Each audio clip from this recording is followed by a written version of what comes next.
Hello and welcome to the 3D Printing Canada Ender 5 Direct Drive Install tutorial.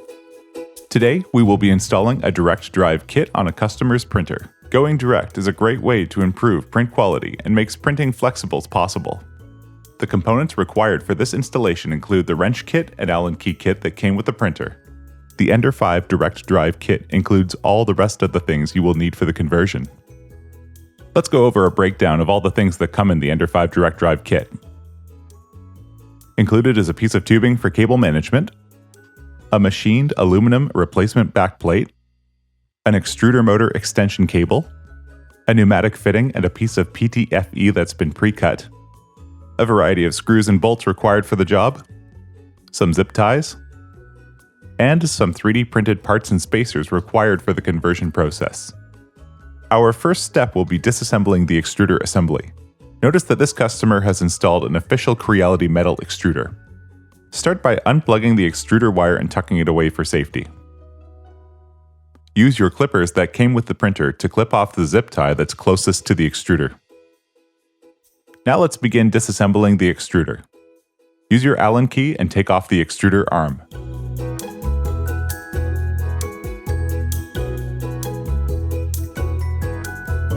Once the arm has been removed, you can see that we have 3 bolts left, all which need to be removed.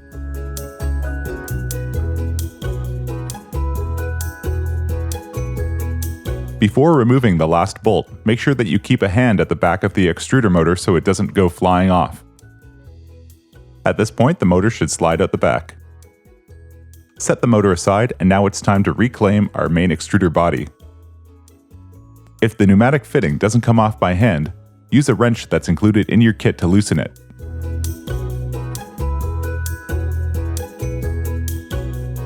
With this kit, you will no longer need the smaller 6mm pneumatic fitting, so you can take it off and put it aside. Moving to the gantry, we need to loosen the tensioner so that we can take our belt off.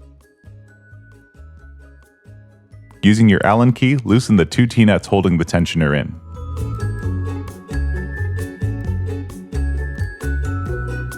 After loosening, with a little bit of manipulation, the belts should slide out of their holders.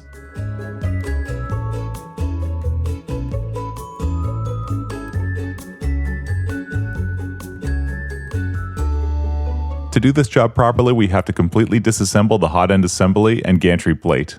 Use your Allen key to take the front cover off.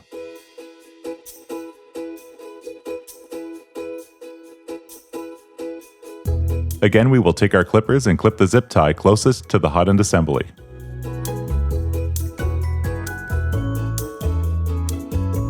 Unclip any other zip ties that might be in the area. Removing the Hotend assembly is as simple as removing 2 bolts. Make sure you're careful with the wiring for the heater core and the thermistor while you're doing this.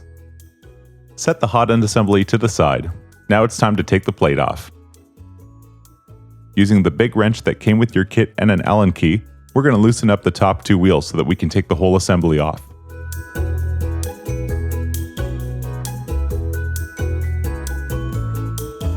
The direct drive kit uses the wheels, standoffs, nuts, and bolts from your original Carriage.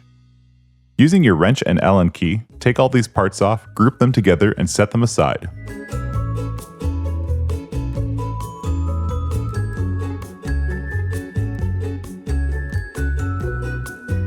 Take note that the bottom wheel with the eccentric nut is installed in the opposite direction of the other nuts, with the nut facing the forward part and the eccentric nut facing the back.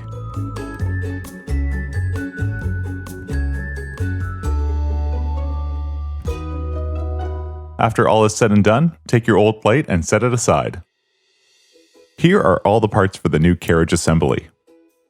We have a 3D printed spacer and an adapter, 2 new bolts that came with the direct drive kit, and all the parts from our old extruder assembly.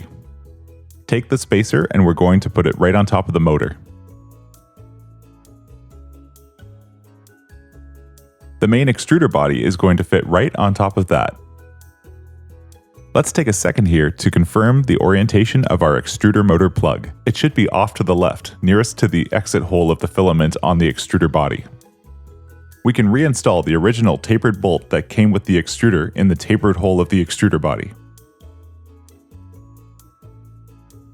Now we can reinstall the extruder arm with its original hardware as well.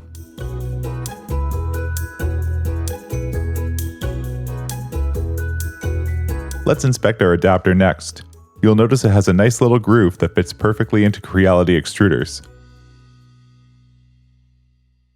This will allow us to adapt it to the backplate. To make sure that we have this backplate oriented correctly, let's compare it to the other one. On the original backplate, the front side is the one with the two standoffs. You'll notice there is a large slice cut out of the right-hand side of the backplate. Compare your new backplate to the old one so that we can confirm that the front side is indeed facing up. Picking your extruder assembly up, we are going to mount it to the front side of the adapter plate. You will see two small holes at the front where it aligns with the two holes of the extruder motor adapter. Push your two new bolts through the back side of the plate so that we can screw the motor assembly into the front side. Tighten the screws to secure the motor.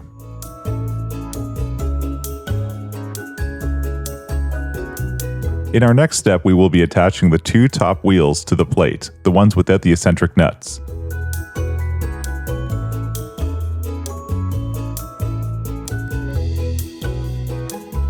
Use your wrench and Allen key again to fasten them on completely.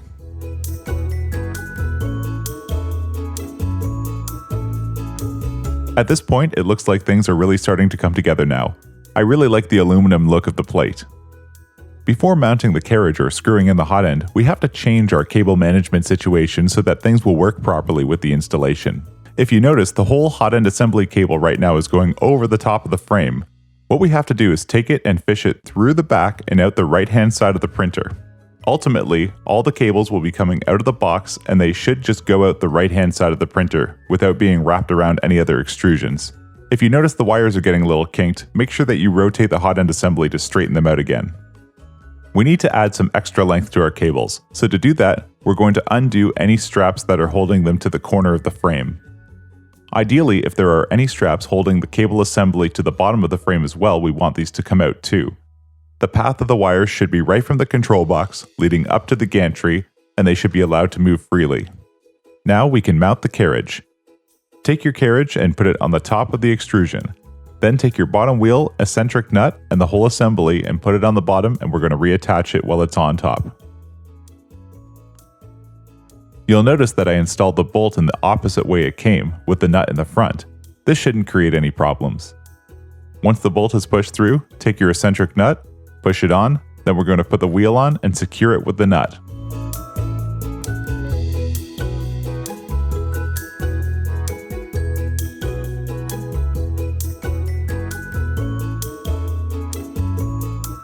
Using the eccentric nut, we have to properly tension the wheel so that the gantry is tight enough.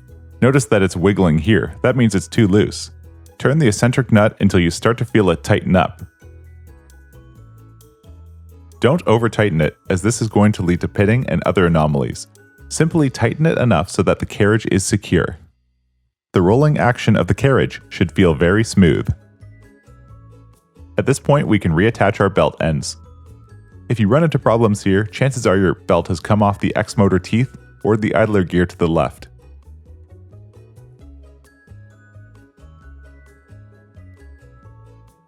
We are going to have to remove the original PTFE solution. So remove the pneumatic fitting from the top and take the PTFE tube out.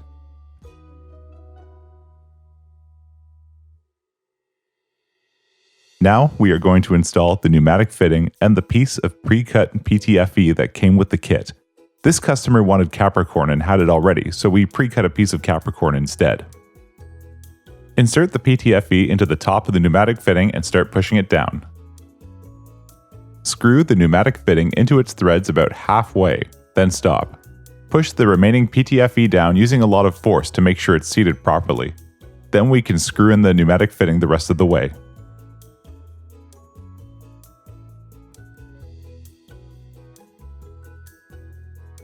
Next, we are going to insert the two hot end securing bolts that came with the direct drive kit into the hot end itself. To act as a standoff, there's a piece of 3D printed high temperature material that's going to go between the hot end and the metal plate. Slide that onto the bolts.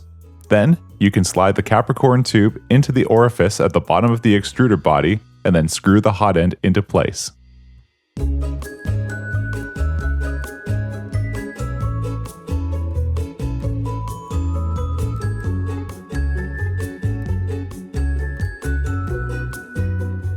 Reinstall the front fan shroud onto the plate using the corresponding holes.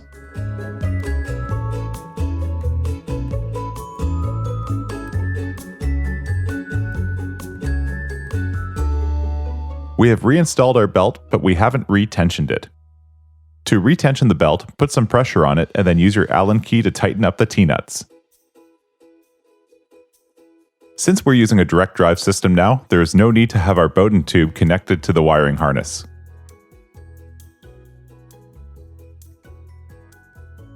The direct drive kit comes with some nifty brackets for cable management. Here's an example of one bracket and 2 screws we'll need to help cable manage on the X Gantry. The bracket itself will go right in front of the X motor and screw into it through the standoffs in the front. Remove the 2 screws closest to the back, holding in the X motor.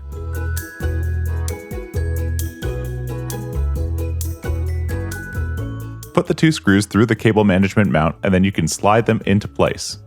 The mount is oriented so that the 2 slots for the zip ties are facing the back of the printer.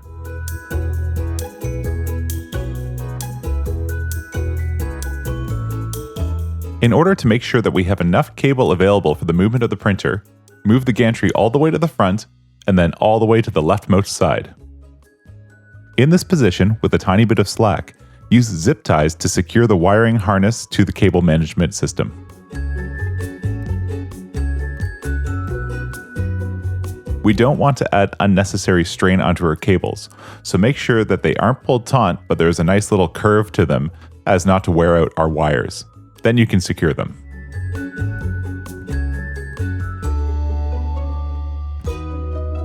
Take the motor extension that came with the direct drive kit and plug the female end into the motor. We will plug the male side of this into the original E-axis motor cable.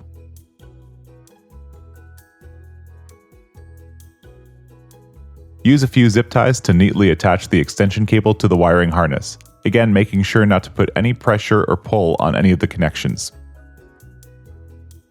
Notice here that I'm going to attach this zip tie in a way that puts all the strain on the main wiring harness and not that E-motor connection.